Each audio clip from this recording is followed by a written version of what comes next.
Hello friends, welcome to our YouTube channel friends. In this video I am gonna tell you about how to fix blinking red light issue in your Paytm SoundBox. So let's start this video friends.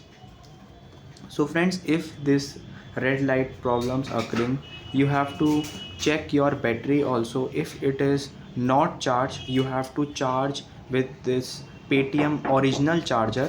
At least 15 minutes you have to charge with the original charger, and let's see if it is a battery problem or your SIM card problem.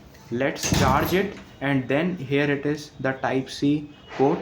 Just charge it, and if it is charged and red light also showing, you have to just remove this SIM card from this and insert back into this Paytm SoundBox, and then your problem will be fixed. So it will show you first yellow light, and then there is a still blue light showing. Then your network connection also be good and your problem will be fixed.